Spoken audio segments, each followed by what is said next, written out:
gentlemen, boys and girls, welcome to the third spin highlight with the thing. We go so fast we don't need vowels. I am very attractive, and with me is a man who is unpronounceable in Swahili, Michael Magas. I mean, probably is true. We are here at the finale for the 3D Speed Series 2020 fall season. We're going to be kicking off 2021 with the winter season. Yeah, come January. And this is the final round of this season. And the championship up for grabs here between Paul Riccobene, Chris Johnston, and Darren Turcotte. The Silver Cup trophy up for grabs between Michael Magas and Javier Perez Torres. I'd talk about the team's championship, but we have beaten the crap out of every other team, and Vortex is taking that trophy home. And the AM Cup has already gone to Cliff Hemian, so nothing to talk about there. We do have some debuting AM drivers, a pair of brothers, Seth and Trevor Cheney, the number 111 and 112 cars. Ignore the fact that 112 is a silver car, it's an AM car. And a new debuting driver is one Benoit Dumas, who is up in first place. Well done. And whoever disconnected has, in fact, returned, because we are back to 23 cars. I also have been accused of being a bit of a Dumas at times. So we're just wrapping up qualifying here. Dumas at the front with Riccobene, Johnston, Martinez, Naku, Wentworth, Magas, Turcotte, Garda, and Keckley, rounding off your top 10. Interesting to see Dominic Turcotte a little bit further down the grid, because he's going to have a lot to do to try to win the title from there. And, in fact, he just got knocked back to 9th place as Antonio Garda just put up the 6th fastest lap of the session.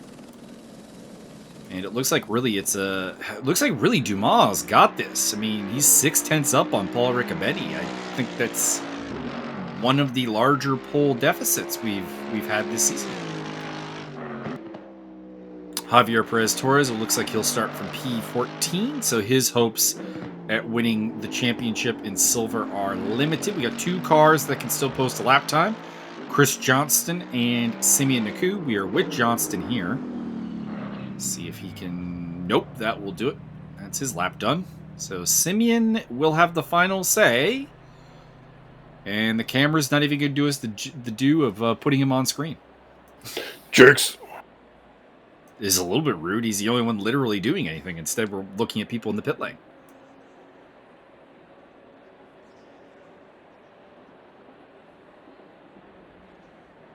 Simeon's important too, guys.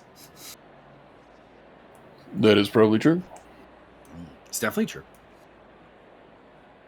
So rounding off the rest of the grid, it looks like Andreas Lasudis will start from 11th, Richard Higgs, Wayne Hutchison, Javier Perez Torres, Rick Martel, Zach Martin, Dixon Hurst, Josh McLaughlin, or McLaughlin. People have been calling him McLaughlin, but I know Mark McLaughlin pronounced it McLaughlin, so that's what I'm going with. Tony Yimbo, and then the Cheney brothers. And there is Mr. Simeon Naku, who's not going to put a lap time up. He hits the pit lane. His session has ended. Indeed. All right. So we get ready for the start here. We'll see if Benoit Dumas can continue the amazing start he's had. Ironically, all 3 new cars new drivers are driving Mercedeses. So Mercedes upping their presence here. Although I do believe Dumas is driving the 2020 Big Mouth Bass edition. So the debut of that particular car. Hopefully we get a good look at it, because it looks a lot like the normal Mercedes, just with a much bigger mouth. Grande. Camera showing us around the grid, predominantly the Simeon Naku area. It looks like Antonio Garda is working on the car there as the jacks come in. So it's interesting to note that when you go into the setup part of your pit menu, that's when it does what it's doing to Garda's car there. It jacks the car up and then puts it back down. It's an interesting... I don't know if I want to say eye for detail, but it's an interesting quirk, I guess. I think it should come flying out of the pit lane, spinning and flipping, and then just slam into the ground where they're ready to go. That feels like a Mario Kart option. Or F-Zero. Oh man, why do I Possibly. bring up F-Zero? It just makes me sad that they haven't come up with an F-Zero game since the GameCube. It's because they just don't understand what people want. I mean, you're not wrong. I've talked to a lot of people who are like, why is there not an F-Zero game after the GameCube? Well, they were going to do one for the Nintendo 128, and it didn't. They had to shut that down, so it didn't work. Looks like Andreas is running his Argentina livery today instead of his Rebel Racing livery. Bad, Andreas. Bad. We worked very hard to downsize that Rebel Racing car for you, and you're not even using it. His teammate's not here, so I guess it doesn't really matter. That doesn't matter. All right, here we go. Start of the race is upon us. We head to the start finish line, and we'll see if we can avoid the problems that we had in the practice race, which was everybody getting penalties. We'll see if this happens again. We await the green flag to drop. There it is. We did have one. Cliff Hemian in the Bentley has a drive-through penalty in 21st position. But everybody else is away. By the way, Josh McLaughlin would like you to give an opinion on his car when it's on screen because he's made it uglier. Oh, there's a lot of nudging and There is a going on there. lot of nudging going on there. Javier Perez Torres is a little caught up in it, and he ends up behind Zach Martin as a result. We don't have an updated. Is very violent. We don't have the updated timing screen here, so I don't know who's made up ground and who hasn't made up ground. They got to get through the first timing bar before we have that information, which is coming up. Javier looking for a move there on Martin. Dumas leads from Riccobene. Johnston. Garda's got a good start. He's up to 4th place. Simeon Naku 5th. Guillermo Martinez. Jeff Wentworth. Dominic Turcotte's up a spot. Mike Magas is down a spot to 9th place. And Andreas Lasudas is now up in the top 10. Javier Perez Torres is now up on Magas. So something happened with Magas because he's fallen further back. In the meantime, we focus on Antonio Garda, who's up into a nice 4th place in the Lexus. Oh God, that's a parking spot. Wayne Hutchison just made it through a huge pile of parked cars. I don't know if he was involved in that or if he's dropping the benefited. EMP cluster bomb on everybody. It looks like it. Zach Martin was involved. One of the Hondas, probably Cliff Hemian in the Bentley, I think, were involved in it. So Cliff Hemian's race has gone from bad to worse. Both Hondas were in that accident. Oh no.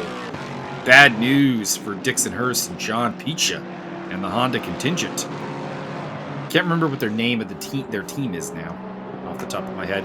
Cliff Hemian is at the back of the pack and also has a drive-through penalty. Rough day for him. Rough day. So of note, they are known colloquially as the Datsun Destroyers. So of note, Javier has gotten ahead of Magas, so that's 11th versus 12th place. So his Silver Cup trophy is alive, but he needs some help from some of the other silver drivers like Andreas Lasudas, who's up in the lead of the silver category.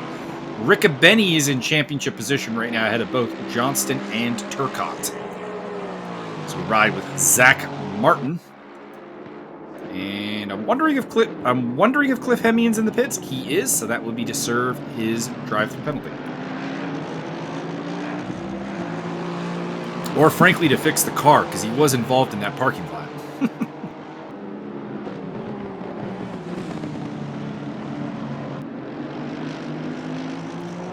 Sure why we're looking so much at Zach Martin. Zach Martin has a different name on his team. That's interesting.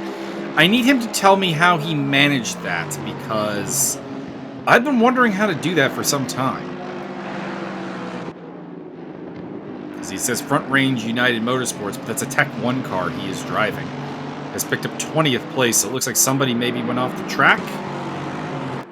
And the answer is not yet provided as we pick up Mike Magas, the Silver Cup leader, looking to the inside of Javier Perez Torres, and he's got it. Javier's chances. Oh no! Tony Yimbo into the side of Javier, and he punted him. The Bentley destroying the Lexus. Battle of the luxury brands. Chris Johnston in 3rd place. He needs to get past Paul Riccobene ASAP. And try to go after Benoit Dumas and try to get this title. I'm not sure what the permutations for him to get the title are. I know that they're kind of scant, and he needs some cars between him. He's basically in the same spot as Javier. They need some help from the field. Well, the grass isn't going to really do anything for you. John Piquet has fallen back to 21st place, so maybe it was Piquet who went off ahead of Oh, no! Oh, yes. That's one of the Cheney brothers in the wall. That's Trevor Cheney. Hard hit. And he is probably got a damaged car off of that. Michael Magas in 11th place. Interesting effect there that the wheel dropped really abruptly there. As he's looking to chase down Silver Cup race leader, Andreas Lasudis. And if he can get to the front of Silver Cup, it's going to be a really tough ask for Javier Perez Torres. Richard Higgs on the tail there, along with Josh McLaughlin, or McLaughlin. Please confirm, Josh, which is the pronunciation. It's actually pronounced manslaughter. Oh, well, I mean, if it's pronounced manslaughter. Oh! Andreas off track after contact with Mike Magas. It may require a steward's review. Javier is in the pit lane. Oh boy. And this is a non-pit stop race, so that's going to be a rough time for him. I think the Silver Cup has largely been decided as long as Mike Magas keeps it on track. There is Paul Riccobene, the third member of the Vortex GT crew. Vortex GT has already taken home the team's championship. They are looking to get a clean sweep. They don't have an AM driver, so they can't get the entire clean sweep, but they could have, at the end of today, the Drivers' Championship, the Team's Championship, and the Silver Cup.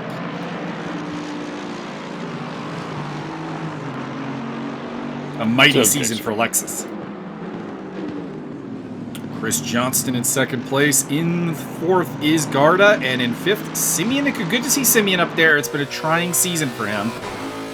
As that is Javier Perez Torres letting everybody through. Mike Magas up to 10th place, I think. Oh, yeah, that was Lasudis' spot. Okay, never mind. It's like he might have picked up another spot. Javier to the back of the pack. Even behind Cliff Hemian, who had that drive-through penalty, so the damage was significant. And, whoa, Josh McLaughlin going very wide. By the way, that pink and yellow car, that is McLaughlin. So okay. If you start having thoughts, let me know. Well, I mean, he did want them. My initial thoughts, you know what I described? Was it, shit. Fucking, not Picha. I'm gonna need more than just not Picha. He's a British feller with an ugly car. British fella with an ugly car.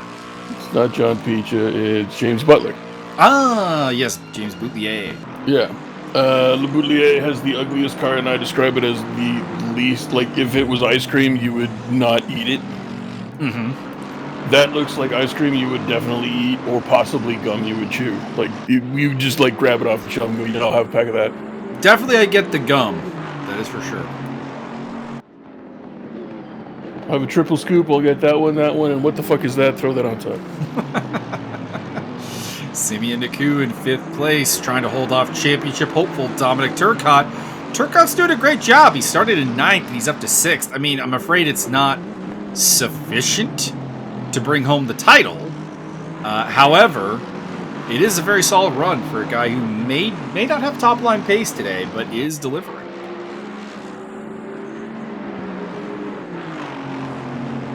I suppose we should do track trivia time. This is the Hungaroring. It's in Hungary. Duh. Kind of an interesting tidbit here. It's been a long time F1 track. I'm going to hold off while Simeon Naku takes a look here at Antonio Garda, but it looks like Garda has stabilized through the chicane.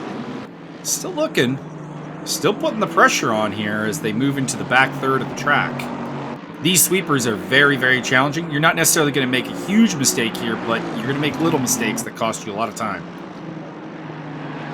And Garda appears to be fighting with that car. He's already getting a little bit of struggle. I wonder if he's maybe done something to the tires. We'll find out. Oh, Turcotte looking to the inside. Does not have anything. Watch it, Dominic. That's where your teammate Tony Yimbo took out Javier. And back at the front, Paul Riccobene still hanging on. So anyways, before I was... Chris Johnson going for it down the inside of the last turn. Paul made a mistake. And I think that's going to be an overtake for Chris Johnston. It's not going to be enough to get the title, but that is step one. Get in front of Paul Riccobene. Paul looks the inside, but thinks better of it. So anyways, before I was so rudely interrupted by the action. Hungaroring is in Hungary. It's the long-time home of the F1 Grand Prix. The first Eastern European race held in F1. Might still be the only, actually, because the Russian Grand Prix in Sochi, I think, is technically in Asia. But I could be wrong. Possibly. So that's why this isn't called the Bulgaroring? There probably is a track called the Bulgaroring, if we're being honest. It's Guillermo Martinez under pressure from Jeff Wentworth there for 7th place. I think they should hold a cross-country F1 race. Not cross-country, but a long-form staged F1 race at exactly the same time and on exactly the same course as the Tour de France. Because I want maximum carnage. I think you Come probably on, have steroid to, boys, let's see how you can work it. I think you probably have to do rally cars to make it happen, but... I'm that's even better. See them sons of bitches come whipping up over the hill and sideswipe like 30 guys from Tunisia. Sebastian Loeb has killed half the field. I'd like to state for the record, I just picked Tunisia out of the top of my head because it sounds exotic. It is exotic. This track has a reputation in F1 for being very difficult to overtake from. Ironically, though, two of the farther back race winners I can think of, Nigel Mansell and Jenson Button, both started outside the top 10 and did win here, and that was Button's first ever win. So, despite its reputation, maybe not as hard to overtake as you think.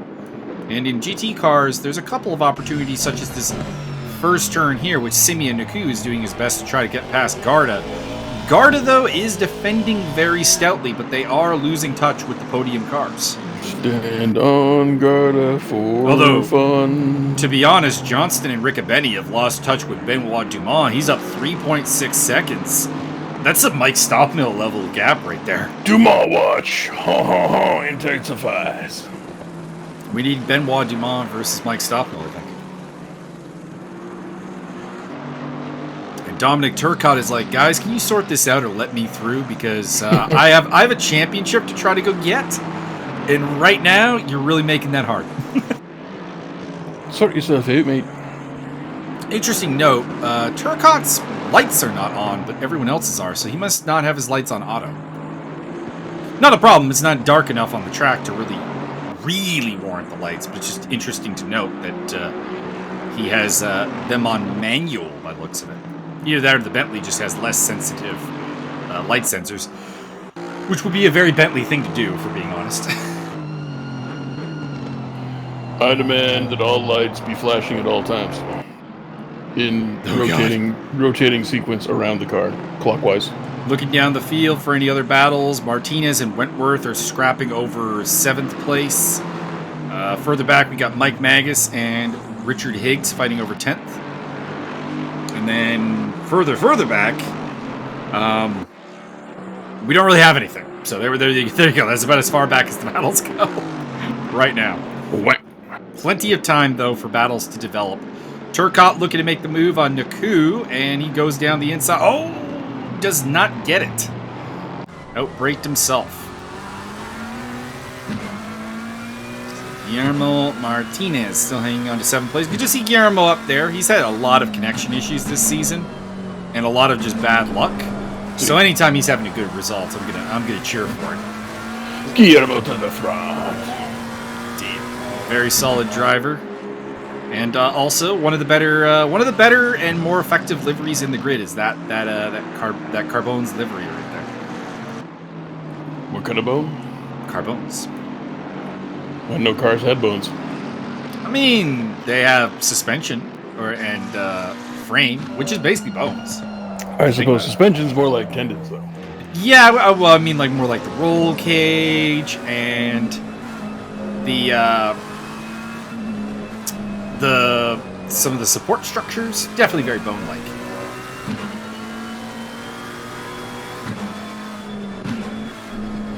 So Hemian and Javier Perez Torres have had a bad day. They're back at 22nd and 23rd. Not terribly far away from Trevor Chaney, though. Looks like only 17 seconds separate Hemian for Chaney, so possibility there. Right now it's a Chaney 1-2 in the AM class, though, so good debut for them so far. I think it's time somebody put a live mountain lion in the car with Javier.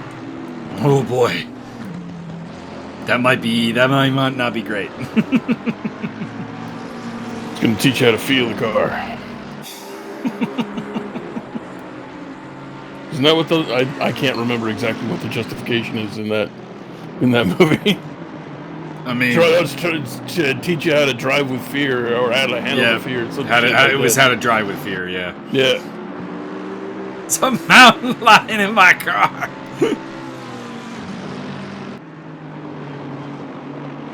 So it is Dumas still leading from Johnston, Riccobene, Garda, Naku, Turcotte, Martinez, Wentworth, Keckley, and Magas, your top 10.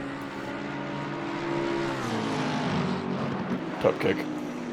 The lone McLaren in the field of Guillermo Martinez tries to hold off of the suddenly very numerous Mercedes. Let's get a head count here. 1, 2, 3, 4, 5, 6 Mercedes is in the field. That car started out with basically nobody. I think Chris Johnston and Mauricio Delgado were the only two at the start of the season. Oh, no, I'm wrong. Juan Borges and Guillermo Taylor. So there were 4. Jason Voorhees, as I live in... But we picked up Dumas, the Chaney brothers, the team of Wentworth and Keckley. So the team has grown. The Mercedes crew has grown considerably. Mercedes has swelled and become tumescent. Or, as half of the Count of Monte Cristo audiobooks I've ever listened to pronounce it, Mercedes.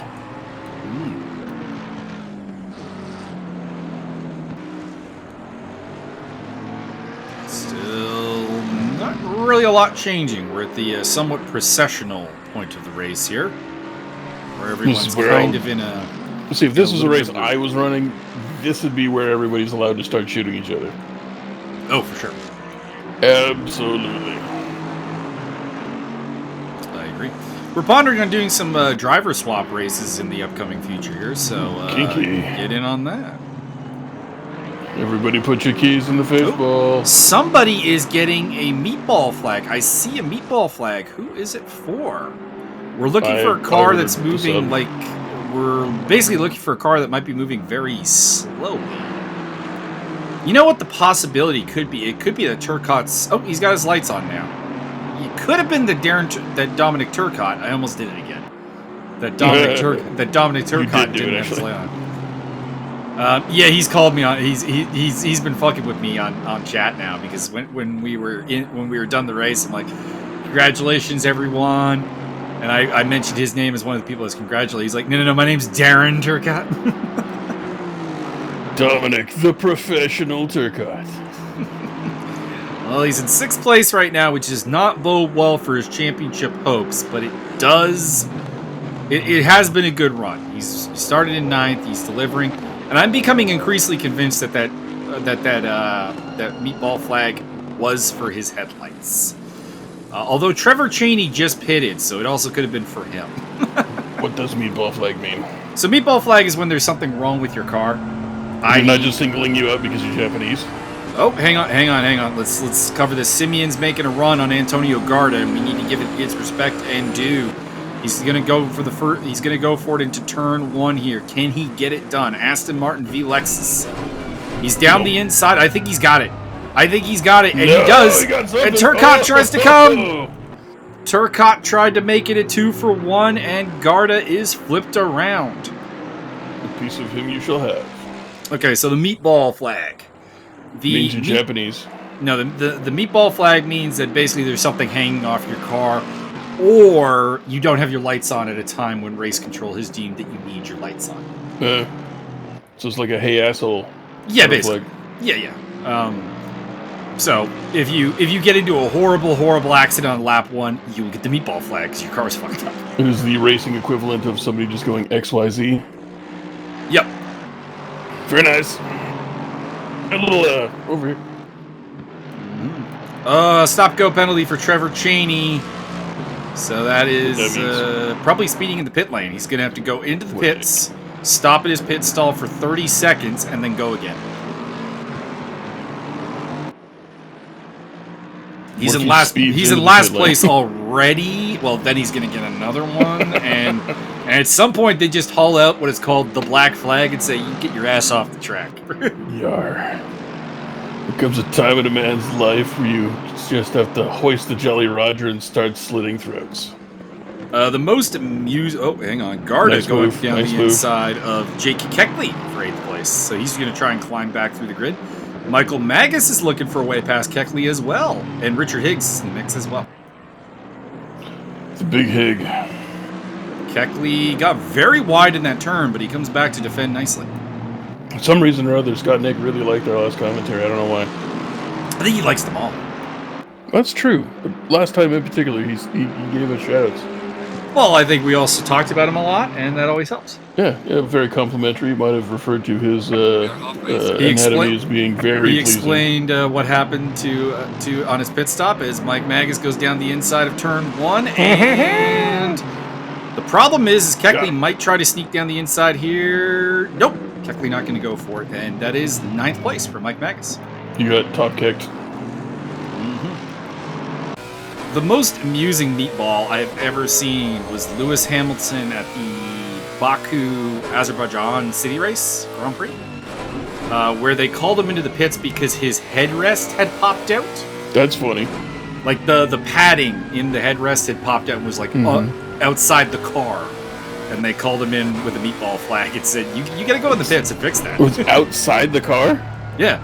That's bizarre. He had been rammed under safety car by Sebastian Vettel, which is what makes this the greatest Azerbaijan race ever, and I'll get to the specifics why, but it had somehow jarred the padding loose from inside because the headrest is removable from the car. It's a second piece, and it had slipped out the joint where it meets. So they called him in for that, and there was also the great part where Ferrari is contacting Sebastian Vettel over the radio, going, "Sebastian, we have a stop-go penalty for dangerous driving." And Sebastian Vettel, for like 2 laps, is going, "Can you tell me where I dangerously drove?" And the commentator's just like, "When you drove into the other car under safety car, Sebastian, that would be the answer." When you behaved very much like an asshole. Yeah. Richard Higgs, by the way, overtaking Jake Keckley for 10th place. Looked like Keckley just made a mistake, and the Aston Martin got through. Good day for Aston Martin right now. They're up in 4th, 10th, and 13th with the Cyberline group.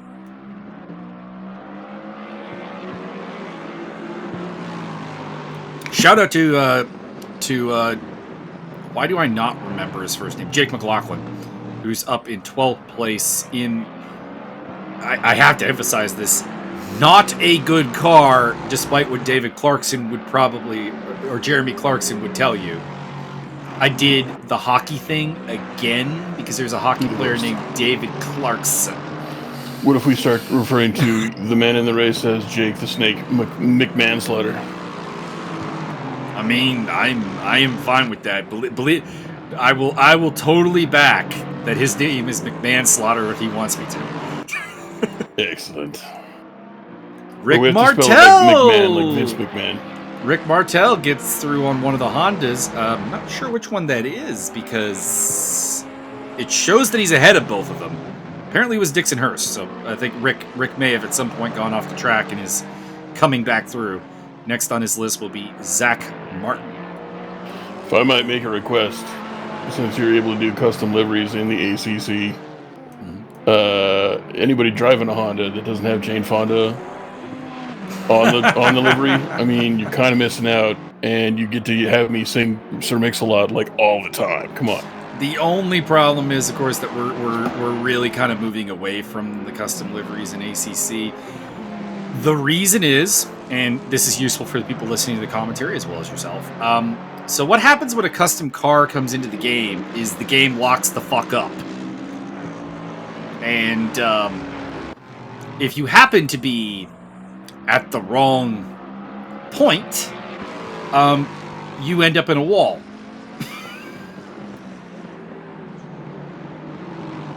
Yeah, I If think. Well, I know you and I had discussed it off of commentary and stuff, but I mean, could we agree that anybody who wanted to have custom livery has to show up at the beginning of qualifying, or at least 5 minutes into qualifying, or you That just can't is- bring that shit? That is one of the things that we are discussing. There's a couple of options we're looking at, just outlawing custom liveries or disallowing the ability to rejoin if you have a computer failure would be kind of the one problem with your suggestion. Is that, like, I mean, I guess if you're willingly giving up that right, then I mean that's your call. But oh, Jake Keckley in the pit lane, that could be a problem. And Rick Martel's windshield is looking a little bad. That might be why everybody's getting past him. I feel like that Ferrari has been in the wars a little bit there, because he's lost that spot back to Dixon Hurst that he just got a little while ago. Yeah, it's totally not fair to have the lag spike dump everybody into the wall just because you showed up late.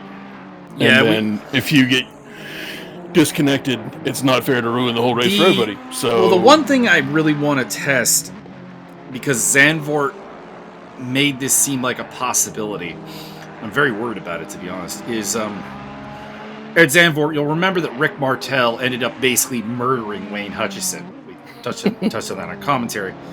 And that was because of lag spike. Because the problem is that the theory is that lag spike was caused by Richard Higgs running a custom car, leaving the server. So, that's a problem. If a lag spike is caused by a custom car leaving, then I think we have no choice but to go with the ban option. Yeah, I don't see that as any other way to go, yeah. Because what had happened is Richard had lost his force feedback in his wheel, and driving without force feedback, very weird. Like completely different experience of handling the wheel. It's I honestly don't even know what to compare it to. Is the weirdest feeling when the force feedback just stops working mid race. Yeah, and I definitely played some games where it did not get coded goodly, and definitely had no real feeling for what was going on during periods of it. Mm-hmm. So he left to, because a common thing is, okay, we're gonna go, we're gonna reboot the game, we're gonna come back in. One of the Hondas off there. Looks like it was Dixon Hurst. Fonda ain't got a motor in the back of her Honda. Oh, somebody is stationary at the side of the track. That is no one that was actually ahead of Rick Martel. So, I don't wish to discourage you here for a second, but that was probably Trevor Chaney. So I think Chaney was probably the off-track one there. He's 3 laps down. Dick's going to be very upset. Or Chaney. I guess I should check with him. Is Chaney or Chaney? That looks like Chaney to me, but it could be. Well, hold on, because there was an actor back in the day who did like the Wolfman and Dracula and stuff. His name was Lon Chaney. Okay. Let me just look that up. I will fill time. So yeah, Google is merciful. It is pronounced. It's the same spelling, so I'm going to go with Chaney. And of course, Richard basically to finish off the story. Richard left the game, rebooted the game, came back in, and the problem is that the lag spike hit us more when he left, not when he rejoined. So we're very worried about that possibly being a thing. Should be easy enough to try out. We get someone to show up with a big-ass custom livery that has an undeniable lag spike, and we see if it spikes us if he leaves. There we go. Tone, put on that big-ass size 13 and kick it for the homes. So we'll have to do that at some point, and that might answer the question, because if the spike comes when things leave, then there's no way to guarantee that at some point your computer's not going to fail, or a power outage, or an internet outage. Dear Assetto Corsa Crumple Zonaroni, fix your shit. I think it's honestly a little bit intentional, because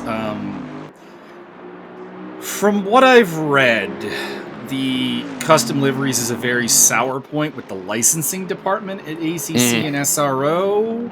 So it feels like they put it in the game because people would ask for it. but they attached the not supported notice to it. And then made it kind of intentionally... Shit. Cumbersome was the word I was going to use. But shit also works. Well, see, here's the deal. You just make them uploadable to whatever local server they're running on. Done. That would work. Done and done. It's like, this is my identifier. This is my client ID. This is mine. This gets put on my car. And it's already on the server.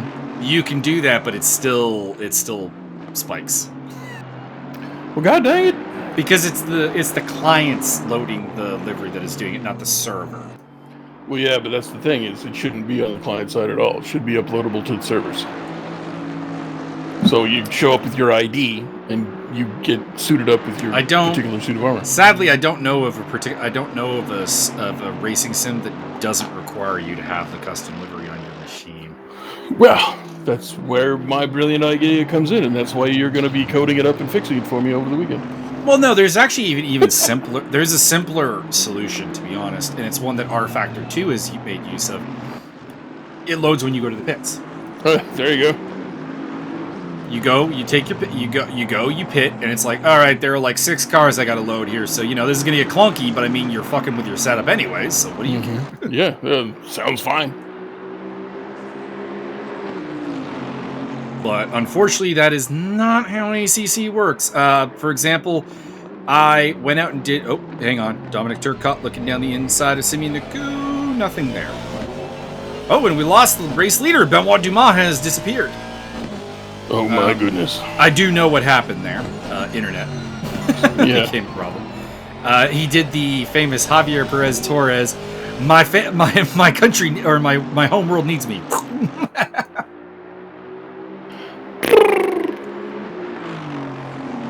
So that is unfortunate. Not that he cares about the points, I'm sure, because, he's joining last race of the season. But you like the feeling of a victory. And that has put things up for grabs because Chris Johnston and Paul Riccobene are actually very close together. And that has put Simeon Naku on the podium, battling with Dominic Turcotte.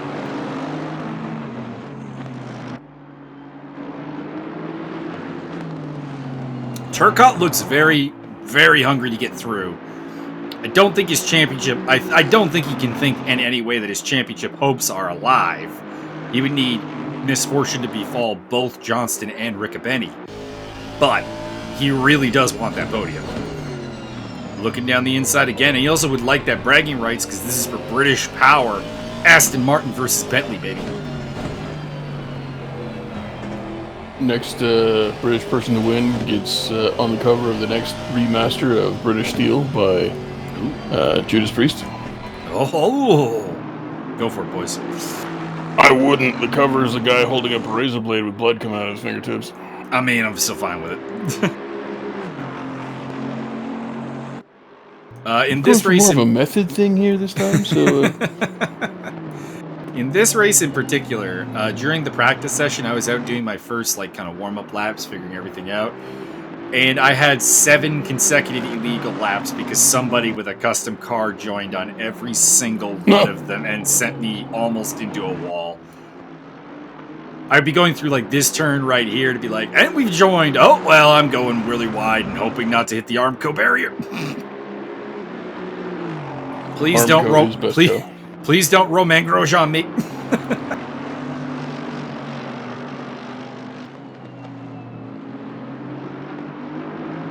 But yeah, that is the big debate with ACC. How do we handle custom liveries? How do we do this? What penalty, in a way, do you have to pay to get it? By the way, there's Josh McLaughlin with the Sexy Paint Job team. Ha-cha-cha. It's Josh, not Jake. Why did I think it was Jake? Anyways. It's actually Janjua. And there is no Jake McLaughlin in the NHL. I want to make that quite clear. That I'm aware of. So, you're getting a close-up look, and has it changed your opinion on this car?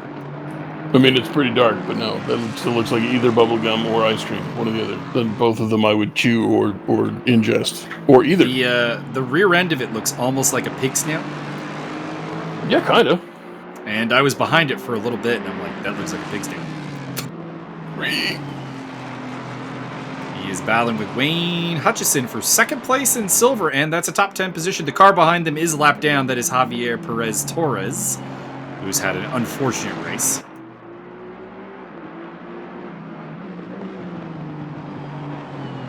These two are on for a podium, which I believe would be McLaughlin's first in the Silver Cup.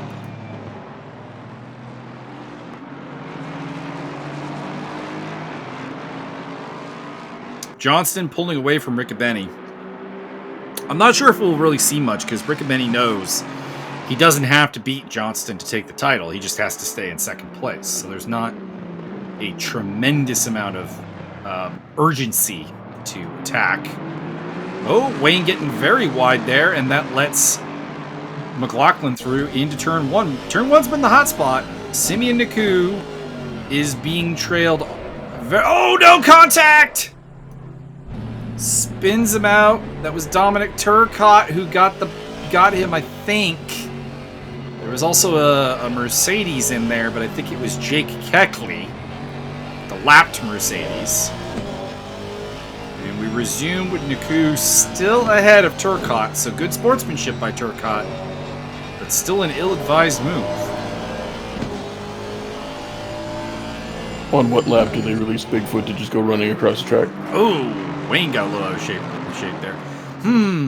What lap would Bigfoot be released? Last lap? All the laps.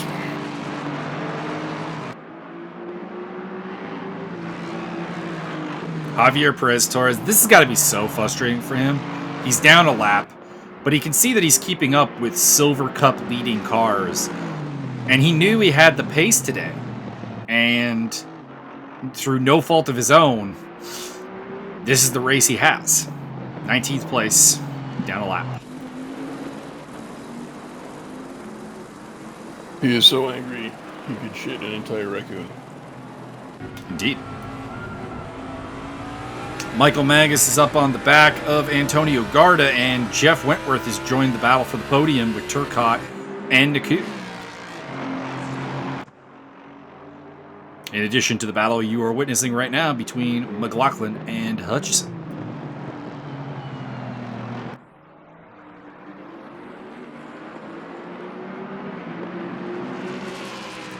Silver top five, Magas, McLaughlin, Hutchison, Yimbo, and Lasutis.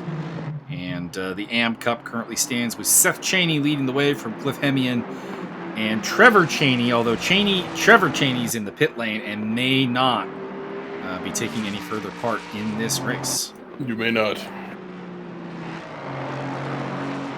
I do like the night racing just for the sparks. Wait.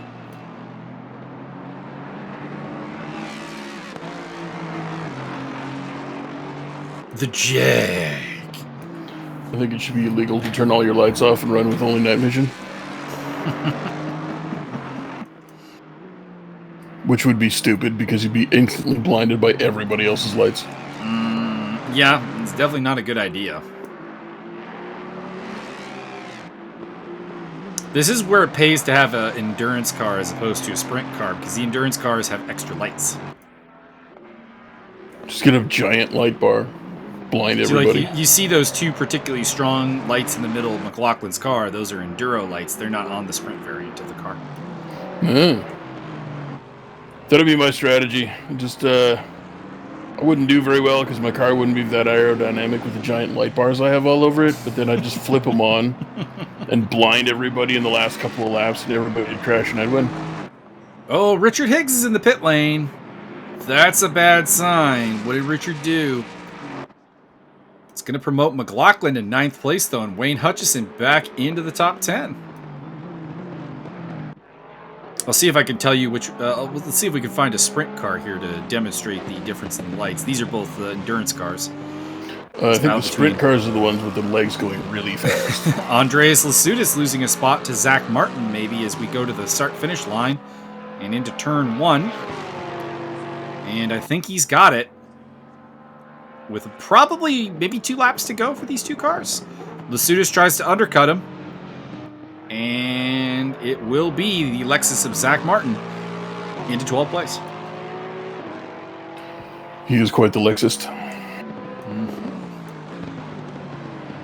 Not sure if anyone in this series is running a sprint car, so my hopes may be in vain. Leaders on final lap now. Leader is on the final lap, so Chris Johnston has hit the final lap of this race. Richard Higgs leaves the pit lane. He is behind Lasudis. See if he comes out ahead of Rick Martel. Probably will. Rick is about 50 seconds back of this fight, so should be a window for Higgs there.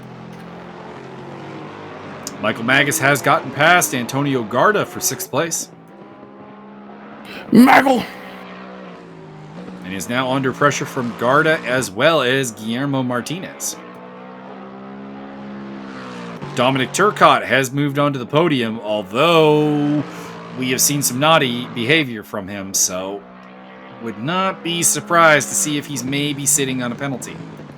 I heard that they're going to ship him off to Afghanistan with a spoon. I mean, that would seem largely pointless. Is that a spoon joke, or did you do that on purpose? I did that on purpose. Interesting. Because it hurts more, you twit. I have my moments. Well done. As we pick up Simeon Niku trying to hold off Jeff Wentworth. Mercedes versus Aston Martin. A lot of similarities in the engines of these cars, of course. And we will see if they can bring it home. By the way, front engine dominance. Top 7 are all front engine cars. Well done for creating your car properly, I guess. That is Jake Keckley not fighting with somebody because he's in 21st place, and that is not Cliff Hemian ahead of him. Surprisingly, there are no cars That in the is front of the pack that have a engine directly over the left front wheel. that I think is Seth Chaney that he is behind. So that is not for position. Chaney has him lapped. Would be probably served to let Keckley through, though, to be honest, because that was kind of playing with fire a little bit as they complete the race along with Johnny the Peach, Richard Higgs, Dixon Hurst also complete. Pretty good run there from Dixon Hurst, actually, at 15th place. Tip the hat to him. And Chris Johnston, your winner from Paul Riccobene, Dominic Turcotte, Simeon Niku holds off Wentworth, Magas holds off Garda and Martinez for 6th place. And we are awaiting the finish of the Jaguar of Josh McLaughlin and the Aston Martin of Wayne Hutchison. And there they are, 9th and 10th place. And they will be on the Silver Cup podium. Michael Magas currently in 93rd place. Tony Yimbo in 11th place. And we await Zach Martin, Andreas Lasudis, and Rick Martel's finish. Martel did actually overtake Richard Higgs, and so did Dixon Hurst. So that was a long pit stop for Higgs, and a very costly one. He was in the top 10. There is Martin and Lasudis across the line, and the last man to finish this race will be Rick Martel in 14th place. Correct. The most attractive position. The most attractive position. There we go. So that gives us the end of the 3D Speed season. I'm going to give you the points rundown right about now. I thought I had it up, and I did not have it up. My The worst. apologies. The worst. Hey, I found it quickly. Chill. Possibly adequate. Possibly not the right. worst. So Paul Riccobene is your champion on 264 points out of 248 for Chris Johnston, despite Johnston outdoing him 3 wins to 2. Dominic Turcotte, 222, is in third place. 4th is William Murrah, who is absent today, 159. Get well soon, William. We'd like to have you back on the grid. He is recovering from surgery right now. Ooh, gotta have his cock shortened. Antonio Garda in 5th place with 141 points. Simeon Niku, 132. Michael Magas in 7th place on 128. 119 for Jeff Wentworth in 8th place. Not bad for a guy who missed the first 2 rounds of the season. William Murrah, who was the winner at Barcelona to start the season off, unfortunately 3 no-scoring efforts lead him to just 9th place in the standings on 112. And Andrew Burke Another pretty solid season for Andrew Burke, by the way. He missed the first 2 rounds, was not even signed up, and then, of course, missed today and finishes 10th overall. Not bad. In the silver standings, Michael Magas is your winner on 91 points over Wayne Hutchison's 59 and Javier Perez Torres' 57. Sounds like that was more of a done deal than it really was coming into that final, but the fact that Javier only scored a single point really made that kind of anticlimactic at the end there, and Michael Magas takes the title by a fairly long shot. Your AM champion is Cliff Hemian. If you want anticlimactic, Cliff Hemian won the AM championship 52-13 over Mauricio Delgado and 12 points for Keir O'Neill. My goodness. And in the team's championship, Vortex GT, that's Paul Riccobene, Javier Perez Torres, and Michael Magas, lift the team trophy at 486 points. Bentley M Sport on 327. Cyberline Racing on 237. 166 for LZA Racing. And 162 for the team that didn't exist at the start of the season but came on strong at the end. OTL Racing, Jeff Wentworth and Jake Keckley. So that is all for this season. We'll be back in January with more action. Some changes, but a lot will stay the same. It's going to be monster trucks. Upcoming, I mean, oh man, if I had the option to do that, oh boy.